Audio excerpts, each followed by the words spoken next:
right.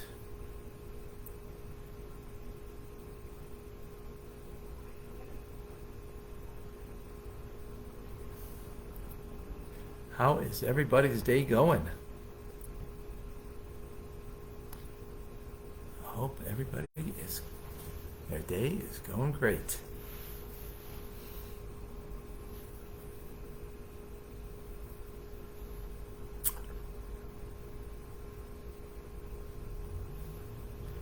A wonderful day indeed. Terrific Thursday. Welcome to Michael. He is in Germany with us. Good afternoon. Eugenia in Calgary, welcome. Liban Davida in New York, good morning. Rusty is joining us in Texas. Valgalisa is in Georgia. John, North Carolina, good morning. And Fred is in Uganda watching. Wonderful. Rachamim, thank you for joining. I'm not certain from where. Bob is with us in Morocco. Welcome. Simcha is in Florida. Well, Cindy's also in Florida. Rena in Colorado, welcome. Sandy is in Michigan joining us. Who else is with us?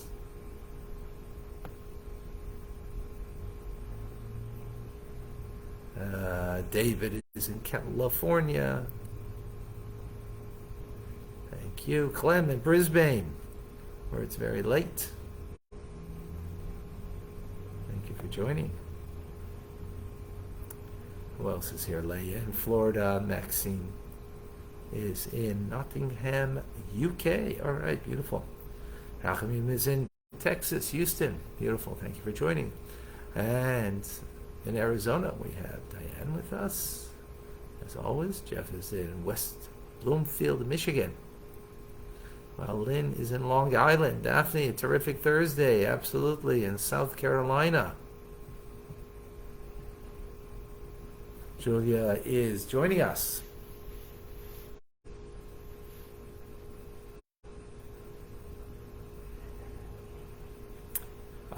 For your mother, today's learning for her speedy recovery. For Julia's mother, she have a speedy recovery. Today's learning is in her honor. Jackie in Charlotte, North Carolina, thank you for joining. And Tina's in Canada with us. We have Bachia, David, Michael, Instagrammers. We have Okoye in Lima, Peru. We have Rachel in South Carolina with us. Antonio. We have Benta Telebenta. Adam is in Indonesia joining us. Beautiful. Who else is here? June in Australia. Beautiful.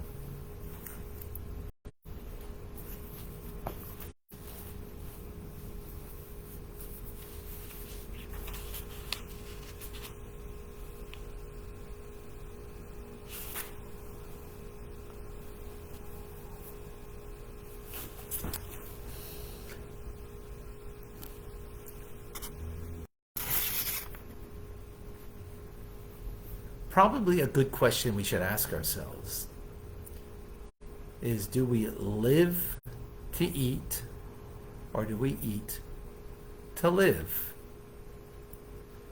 And the question would be, of course, the difference is enormous. If we live to eat, then, life is about the pleasures that we want to have, which is natural. Every person naturally wants to have physical pleasures. If they become a little more mature, they also want to have pleasures. Might be more of a spiritual pleasure.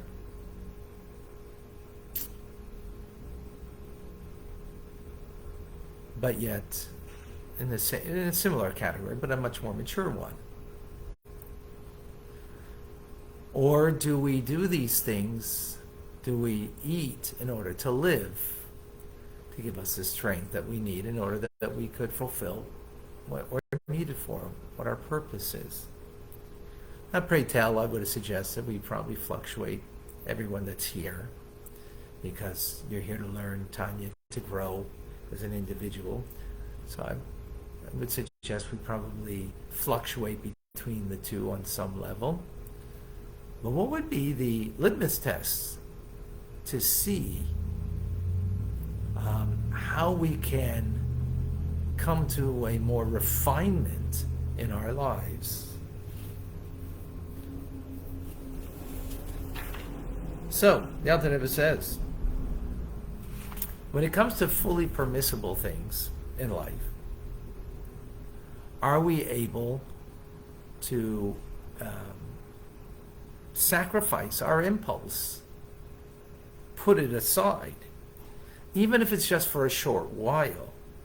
In other words, not to partake in that which is permitted and might be even important, but to do it deliberately, intentionally, right? What are you doing by that? What's the big deal? Well, you're subjugating the negative side of the individual, because the desire that we have, for example, food, even when it's permissible, right?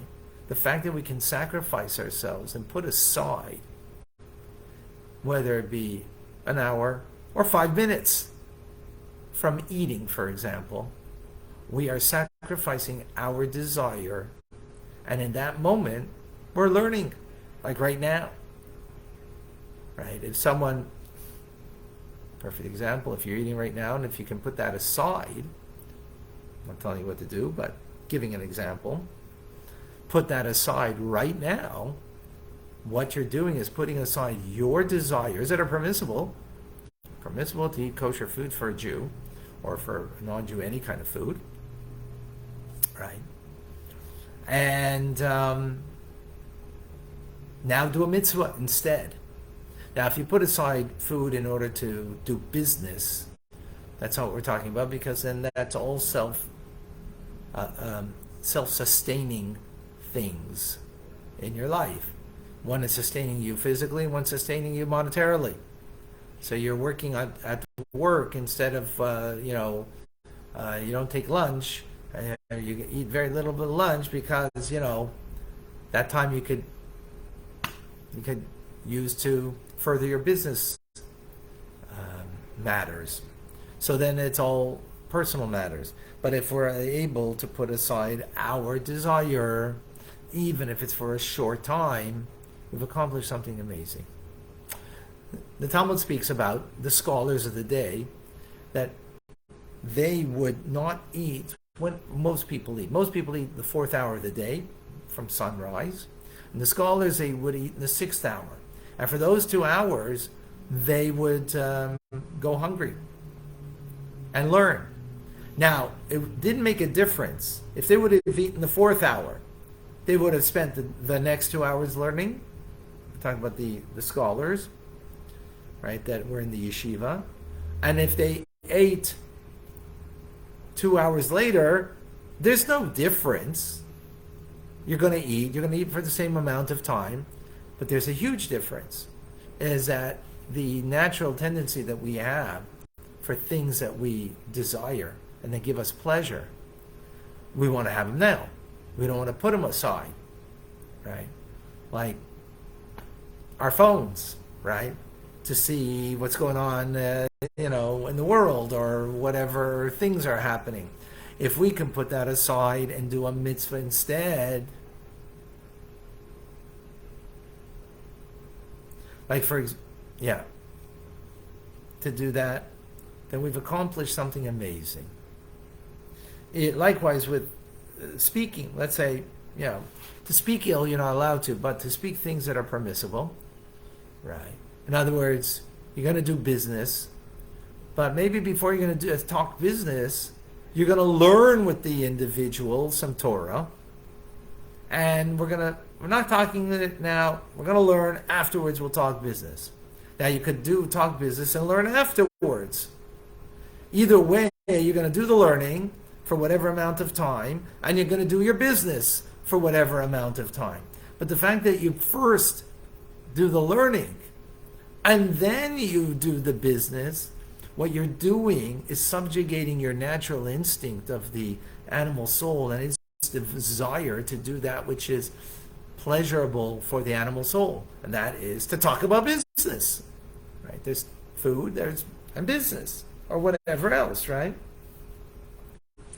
Says the Alter Rebbe that if a person suppresses that urge when it comes to mundane matters and does a mitzvah in that time instead, the glory of God and His holiness is greatly elevated on high. A sublime holiness is issued down below. As a result of this, a great and powerful aid is given us that we can serve God in the most beautiful way.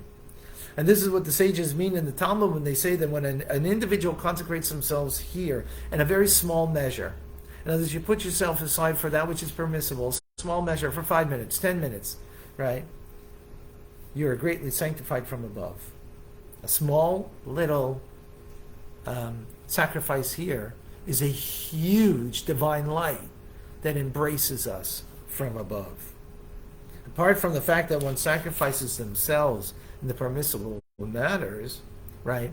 In other words, you're not allowing the animal soul to rule you. You're deliberately subjugating it. But furthermore, what you're actually doing is fulfilling a mitzvah, where it says the mitzvah is sanctify yourself and be holy. Right? Sanctify. You should sanctify to make yourself holy. And what does it mean, sanctify yourself? And you shall make yourself holy. That although the person is not a holy person, a righteous person's holy, right?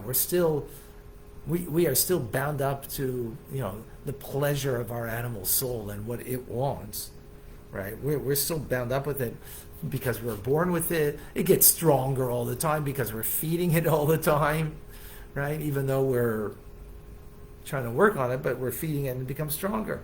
Yet, by the fact that you subdue and master that impulse, that makes yourself holy. And God showers you, and you will in fact become holy. You in fact will become changed. Wow. So, this is a beautiful thought that perhaps we can try to work. So,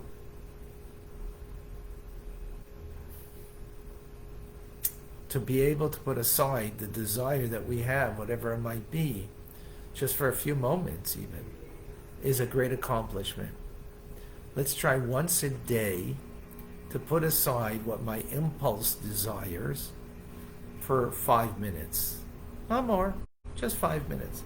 So, if you usually would eat breakfast 9 o'clock, eat breakfast 9:05. So what's the big deal? I'm going to eat it anyways. You're intentionally not allowing your animal soul to have the pleasure that it wants immediately. If your impulse is to, that you can only study for, you can only learn so much. Add an extra 5 minutes instead of going to do your business, let's say, during the day. Add an extra 5 minutes.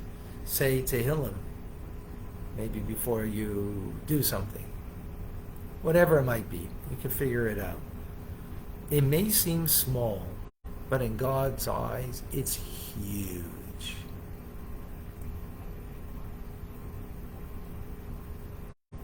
Think about it for a moment, folks. Who subjugates their impulse? Who will put aside the impulse that they have to do something for God? Again, if you're putting aside breakfast in order to, because, I've got an urgent business meeting, right? In the end, it's breakfast meeting. It's all about you. and you're not sacrificing your impulse, because your impulse is telling me that the business is more important right now. The impulse of my animal soul is telling me that my business dealings is more important than my breakfast right now.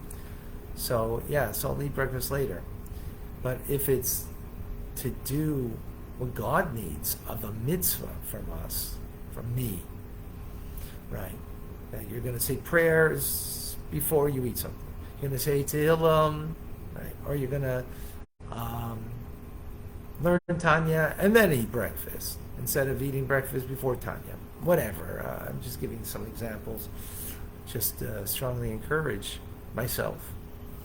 Right? This is very deliberate and very unique and very holy as a result.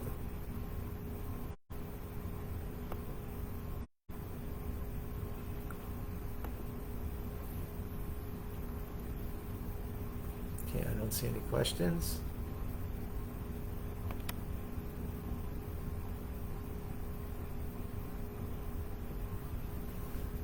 Okay, beautiful. Folks, you're amazing. Okay, just a reminder, there's no TRC today or Sunday, but Rambam is coming out. All right. God bless you. Thank you all for joining. Have an amazing day.